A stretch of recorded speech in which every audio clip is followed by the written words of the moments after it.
pause to pay tribute to those time-honored traditions that serve to promote community unity and to preserve church customs for the citizens of this great state. And whereas one such noteworthy event is the Diana singing at the Diana Church of Christ, a tradition that has for 40 years united individuals from Tennessee and from states all across the nation. Whereas the history of this celebration dates back to July of 1969, just after a gospel meeting had taken place in Diana, for which Brother William Sanders of Diana led the singing and Brother Tom Holland, then of Henderson, preached. And whereas during the event, the two pastors commented on an all-night quartet that was being held at the Ryman Auditorium, which led Brother Sanders to pose the question: if people will go to hear quartets sing all night, why wouldn't people come sing all night? And whereas, further into this question and brainstorming over the course of multiple discussions, Brother Sanders and Brother Holland finally decided to launch an all-night congregational singing. And whereas because Brother Sanders was a highly respected member of the Diana Church of Christ, he was granted permission to host the singing there.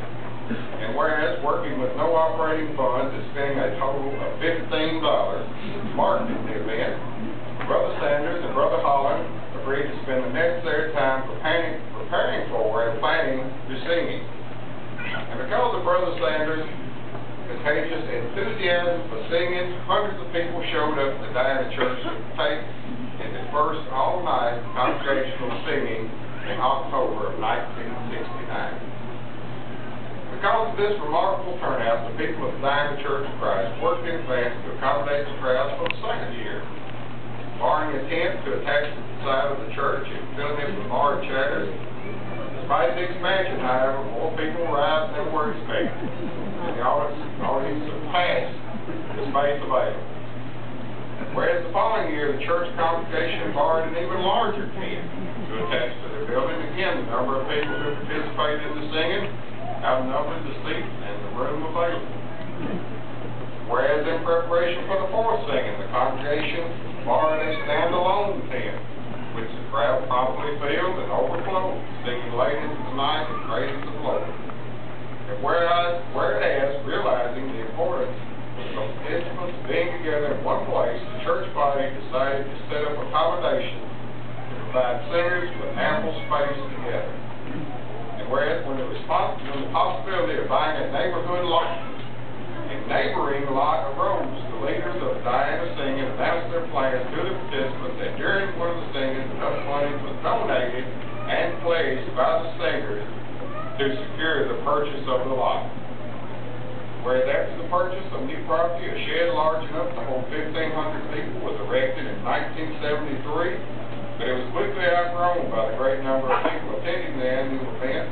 In 1974, the Diana Singing Shed was enlarged in an effort to grow with the crowd.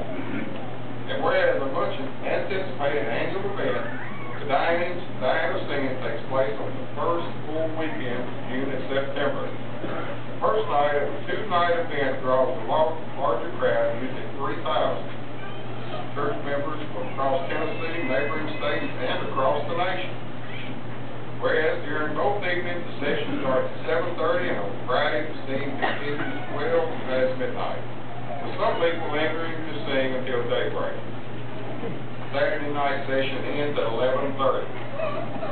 Whereas during the last hour of each night, a select group of song leaders ask singers to come down to the front of the shed, arrange themselves by musical parts, and prepare to record the music. Whereas an event that reminds participants of the holiness and goodness of God, the Diana Singing consists of the swelling of sound when the hymns begin, punctuated by silence between songs. Whereas one avid participant, Deborah Miller, a member of the church in Nashville, said the old songs, "The older I get, the more they mean to me. As a kid, I didn't really understand them, but now they kind of talk to my soul." And whereas the Diana Singing property now includes 10 acres of camping facilities, complete with water, electricity, and shower houses, during the last singing, the property housed 58 RVs, allowing campers to come early and help with preparations, assisting with activities in the singing, including a ham shed that serves the country ham sandwiches and fried pies, a gift shop, a book stand, and a songbook museum. Whereas in response to the constant growth of the dying and singing and the larger-than-life worship event it has become, Brother Holland said, we never dreamed that people would be coming here from literally all over the United States.